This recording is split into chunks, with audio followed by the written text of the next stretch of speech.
بسم الله الرحمن الرحيم، والصلاة والسلام على أشرف الأنبياء والمرسلين نبينا محمد وعلى آله وصحبه وسلم تسليما كثيرا. بعد، السلام عليكم ورحمة الله وبركاته، وأهلا وسهلا بكم في الحلقة 16 من حلقات دروس النحو والصرف لطلاب وطالبات كلية الشريعة المستوى السادس الانتساب المطور.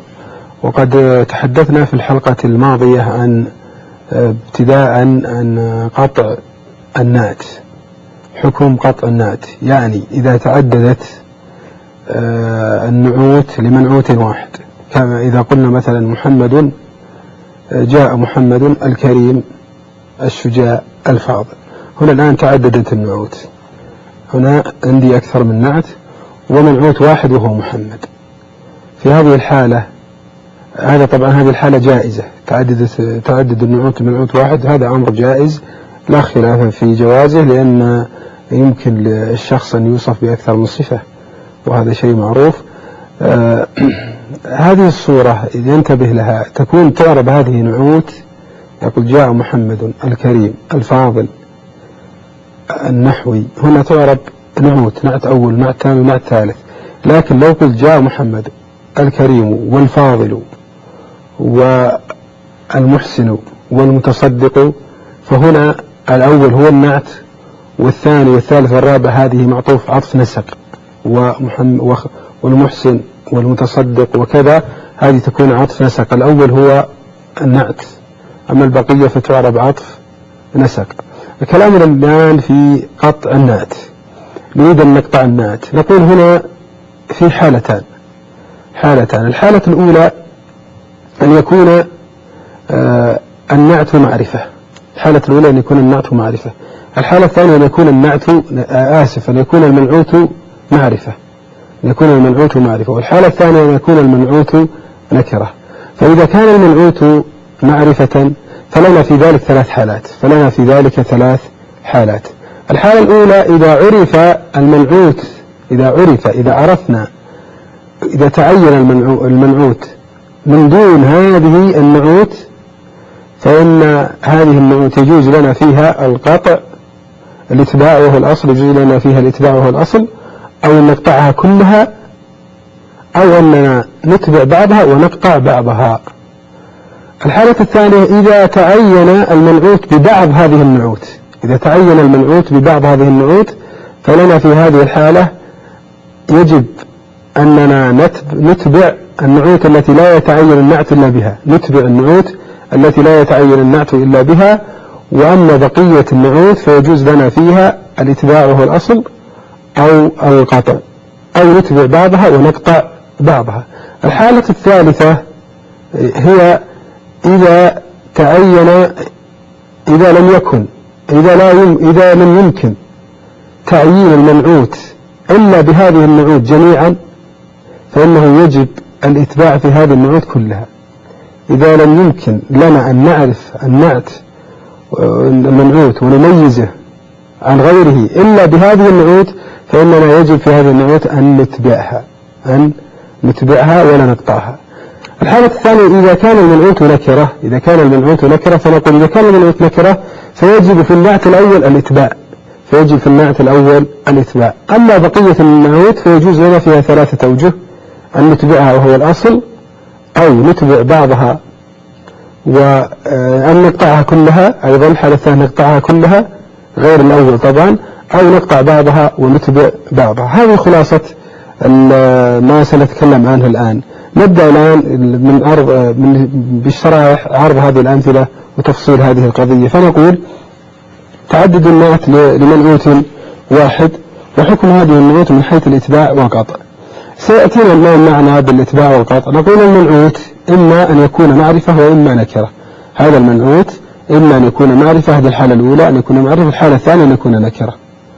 نقول أولا الحالة الأولى إن كان معرفة، إن كان المنعوت معرفة، فلا يخلو من إحدى ثلاث حالات. فهذا واحد من ثلاث حالات، لا يخلو الأمر من واحد من ثلاث حالات.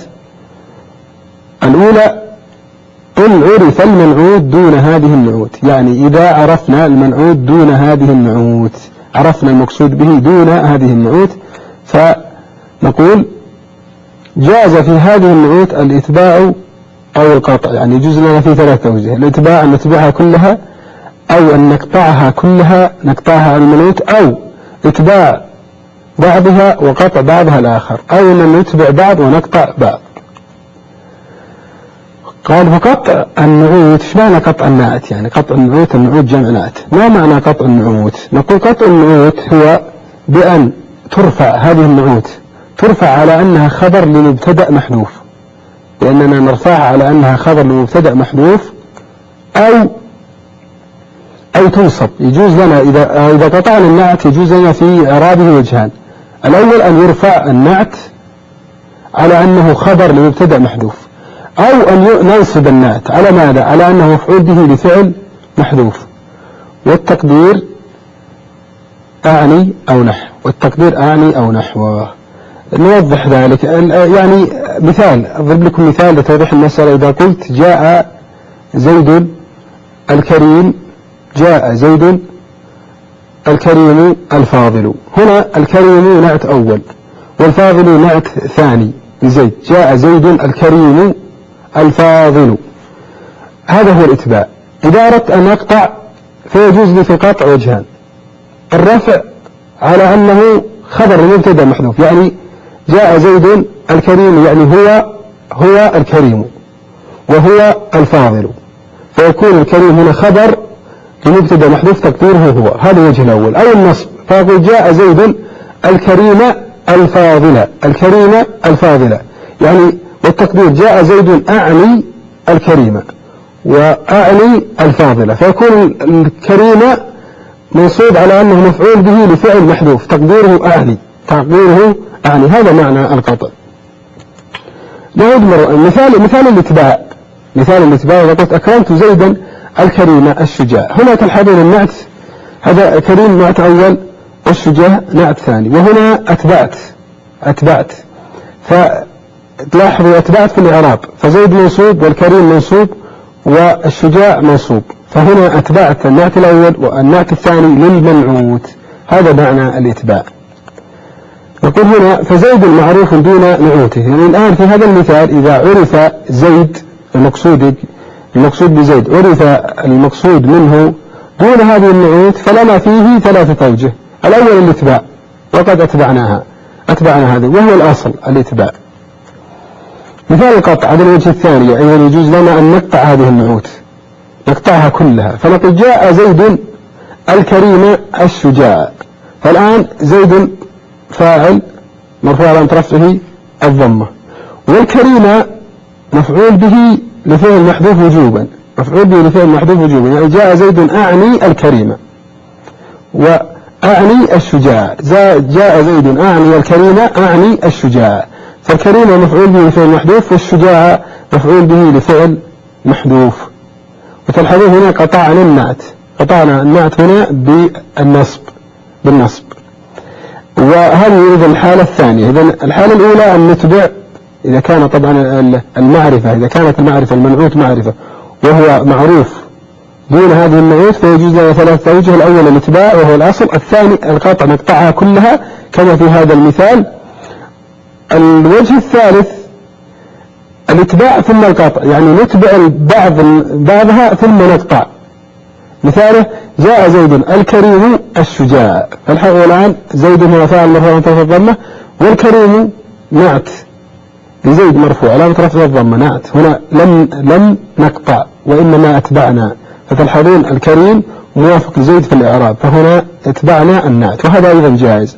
ثم قطعنا فقلنا الشجاع، فالشجاع هنا مفعول به لفعل محذوف، يعني أعني الشجاع، فهنا قطعت الثاني. أو أقول أكرمت زيدا الكريم الشجاع، فهنا الكريم الآن نعت، هنا أتبعنا لأن زيد منصوب والكريم منصوب، فهنا أتبعنا على الأصل. ثم قلت الشجاع، هنا قطعنا لأنه ليس هناك توافق بين النعت والمنعوت، فالمنعوت منصوب والنعت هنا ليس نعت هنا طبعا لأنه مرفوع، فإذا ما أراد الشجاع هنا، الشجاع خبر لمبتدأ محذوف تقديره هو، يعني أكرمت زيدا الكريم هو الشجاع، لكن هنا اتبعنا الأول وقطعنا الثاني، لكن ينتبه لأمر مهم هنا. قال ويشترط في هذه الحالة الأخيرة هذه اتباع البعض وقطع البعض، ويشترط في هذه الحالة أن يكون المقطوع النعت الأخير، يعني نتبع ثم نقطع، ولا يجوز لنا أن نقطع ثم نتبع. لماذا؟ لأن هنا نكون فصلنا بين متلازمين، بين الصفة والموصوف. يعني لو مثلا قطعنا، مثلا هنا قلنا زيدا الكريم فقطعنا ثم قلت الشجاع، فهنا الآن قطعت ثم أتبعت زيدا الكريم الشجاع، فهنا الآن قطعت ثم أتبعت، نقول هذا لا يصح.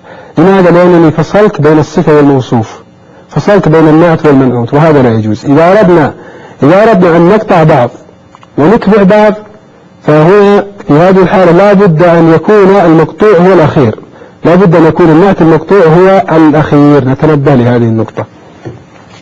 قال لأنه لا يصح أن نقطع ثم نتبع، لا يصح أن نقطع النعت ثم نتبع. فلا نقول أكرمت زيدا الكريم الشجاع، لاحظوا كيف؟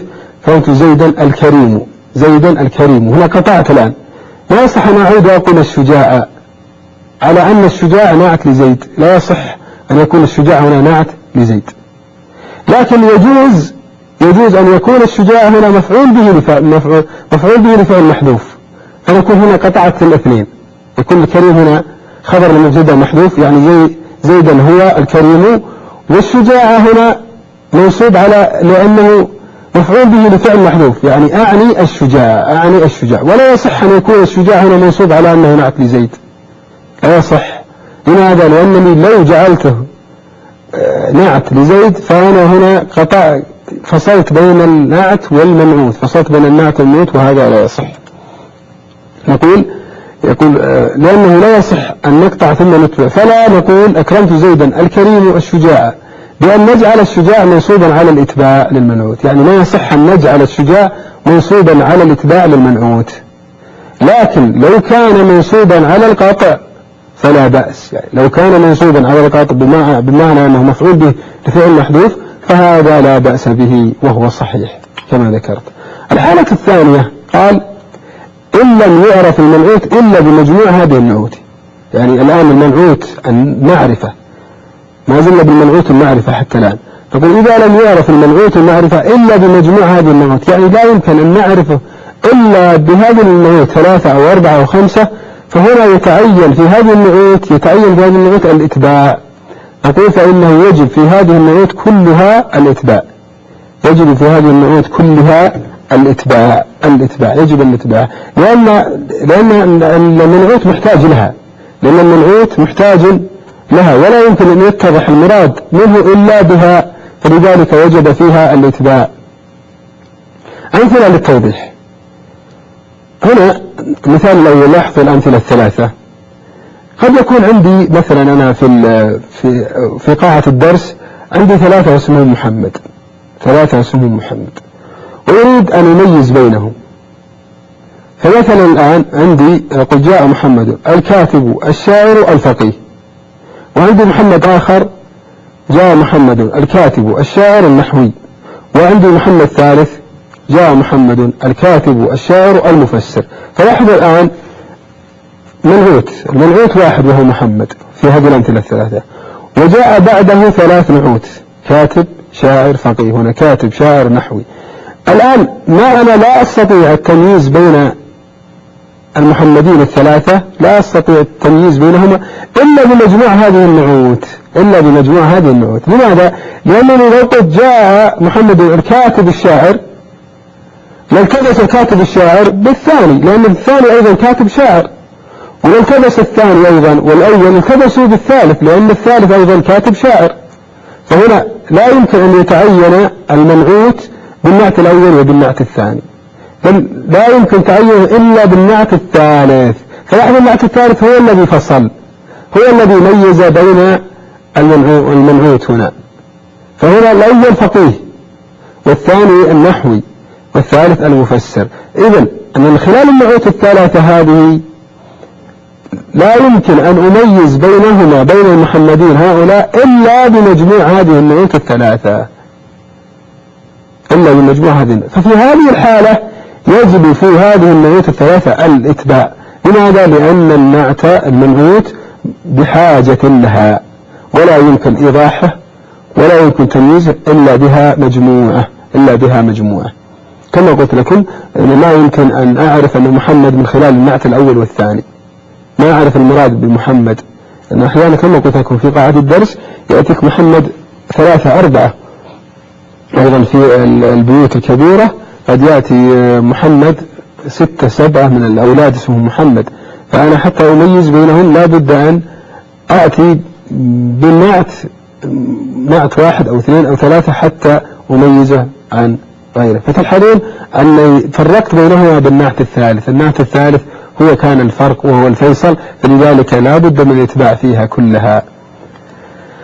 نقول يجب الإتباع في جميع هذه النعوت 1 2 3 في هذه الأمثلة. قال لأنه لا يمكن التفريق والتمييز بين المحمدين الثلاثة إلا بجميع هذه النعوت، فلذلك وجب الإتباع فيها. إذن هذه الحالة الثانية إذا لم يعرف المنعوت إلا بمجموع هذه النعوت، فنقول يجب في هذه النعوت الإتباع. الحالة الثالثة إن عرف المنعوت، طبعا المعرفة ما زلنا في المعرفة، المعرفة. قال إن عرف المنعوت ببعضها، المنعوت المعرفة ببعض هذه النعوت، ماذا؟ فما الحكم؟ قال فإنه يجب الإتباع في النعوت التي لا يعرف إلا بها، يعني النعوت التي لا يعرف إلا بها يجب فيها الإتباع. أما البقية فيجوز لنا فيها 3 أوجه: الإتباع وهو الأصل، أو القطع نقطعها كلها، أو نتبع البعض ونقطع البعض، لكن بشرط أن المقطوع يكون الأخير، نقول ويجوز فيما عداها القطع أو الإتباع، أو إتباع البعض وقطع البعض الآخر. قال لكن لا يجوز أن نقطع الأول ثم نتبع الثاني وما بعده. ننتبه لهذه النقطة، لا يجوز أن نقطع ثم نتبع. أمثلة للتوضيح مثل هذه الوضح. إذا قلت الآن جاء محمد الكاتب النحوي الأديب الشاعر، وهنا عندي محمد آخر، قلت جاء محمد الكاتب المفسر الفقيه العلامة. لاحظوا الآن عندي الآن جاء فيه الآن بعد محمد 4 نعوت، ومحمد الثاني أيضا جاء بعده 4 نعوت. لكن لو تأملنا نجد أننا نستطيع التمييز بين محمد الأول ومحمد الثاني، نستطيع التمييز بينهما من خلال النعت الثاني، يعني الأول والثاني يميز لنا المقصود. فهنا محمد الكاتب النحوي، وهنا محمد الكاتب المفسر، فهنا الآن خلاص أنا عرفت. إلى هنا إلى النعت الثاني استطعت التمييز، إلى النعت الثاني استطعت التمييز بين المحمدين. فإذا النعوت الباقية الثالث والرابع يجوز فيها 3 أوجه: الإتباع وهو الأصل، أن نقول الكاتب النحوي الأديب الشاعر، الإتباع، أو القطع، فنقول الأديب الشاعر على أنه مفعول به لفعل محذوف، يعني أعني الأديب أعني الشاعر. أو أننا نتبع الأول ونقطع الثاني، فنقول النحوي الأديب الشاعر. هذه هي الأوجه. نقول فيجب في النعت الأول والثاني الإتباع، لأنه لا يمكن التمييز بينهما، لا يمكن أن نعرف المقصود بمحمد هنا إلا بهذين النعتين، فلذلك وجب فيهما الإتباع. قال أما الثالث والرابع فيجوز فيه الإتباع أو القطع، قال لأنه يمكن التفريق بين المحمدين من دون ذكرهما، يعني ممكن نفرق بين محمد ومحمد من دون ذكر هذين النعتين الثالث والرابع، لذلك جاز فيهما الوجوه 3: الاتباع، القطع، الاتباع البعض وقطع البعض. ننتقل للحالة الثانية إذا كان المنعوت نكرة. الآن إذا كان المنعوت نكرة، فقلنا لكم قبل قليل إذا كان المنعوت نكرة فهنا المسألة واضحة وليس فيها تفصيلات كثيرة. نقول يلزم في النعت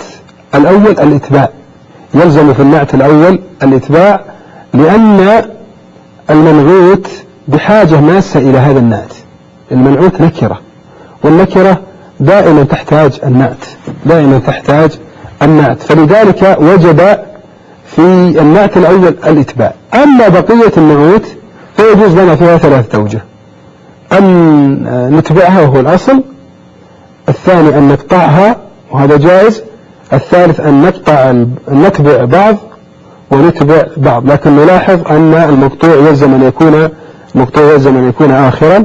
نوضح ذلك، نقول فإنه يجب في النعت الأول الإتباع، يجب في النعت الأول الإتباع كما قلنا، لأن النكرة بحاجة ماسة إلى النعت. ويجوز في الباقي القطع، هذا حالة القطع، أو الإتباع، أو أن نتبع بعضها ونقطع بعضها الآخر، بشرط أن يكون المتبع أولا والمقطوع آخرا. الأمثلة على ذلك: نقول جاء رجل كريم شاعر. لاحظوا الآن هنا المنعوت رجل نكرة، خلاف قبل قليل زيد، وما أعرف زيد علم، لكن هنا رجل هنا نكرة. فيجب في كريم النعت يجب في الأول الإتباع كما قلت لكم، لأن النكرة بحاجة إلى التخصيص، بحاجة إلى النعت، فيجب فيه النعت. يعني مثل الفقير الذي بحاجة ماسة إلى العطاء، فهو لا يستغني عن هذه الصفة، فلو منعناه من هذه الصفة بمعنى قطعنا لحرمناه من شيء يستحقه. فلذلك نقول كريم هنا نعت لرجل ويجب فيه الإتباع. النعت الثاني شاعر، نعت ثاني، هذا يجوز فيه الأوجه الثلاثة: الإتباع، فنقول جاء رجل كريم شاعر، أو القاطع، فنقول جاء رجل كريم شاعرا مفعول به بفعل محذوف، يعني أعني شاعرا. وتقول هنا جاءت امرأة كريمة فاضلة صالحة. هنا الآن امرأة منعوت وهو نكرة كما تلحظون، منعوت هنا نكرة، امرأة نكرة. والمعرفة تقول المرأة تدخل عليها فامرأة هنا نكرة، وكريمة هنا نعت، ويجب أن نتبع هنا، فكريمة النعت لمرأة مرفوعة نكرة في الضمة مثله، ويجب فيه الاتباع النعت الأول. فاضلة صالحة، هذه النعوت الثاني والثالث يجوز فيها الاتباع، فنقول كريمة فاضلة صالحة. ويجوز فيها القطع أيضا، فنقول كريمة صالحة فاضلة صالحة على أنها مفعول به في المحذوف. ويجوز فيها أن نتبع فاضلة، نتبع هنا الأول ونقطع الثاني، فنقول كريمة فاضلة صالحة. قال يجب الاتباع في الأول، يجب الاتباع في الأول، ويجوز في الثاني والثالث، هنا الثاني والثالث الحالات الثلاث كما فصلنا. ننتقل إلى نقطة أخرى في وهي حذف المنعوت. المنعوت له في حذف المنعوت لنا فيه حالتان. الحالة الأولى أن يكون النعت مفردا، الحالة الثانية أن يكون النعت جملة. إذا كان النعت مفردا فهنا في هذه الحالة يجوز حذف المنعوت بشرط واحد، وهو أن يعلم. الحالة الثانية إذا كان النعت جملة، فهنا أيضا يجوز حذف المنعوت لكن بشرطين. الشرط الأول أن يكون المنعوت معروفا معلوما. الشرط الثاني أن يكون المنعوت بعض اسم متقدم مجرور بمن أو في. تفصيل الكلام عن هذه القضية في الحلقة القادمة. إلى ذلك الحين استودعكم الله، والسلام عليكم ورحمة الله وبركاته.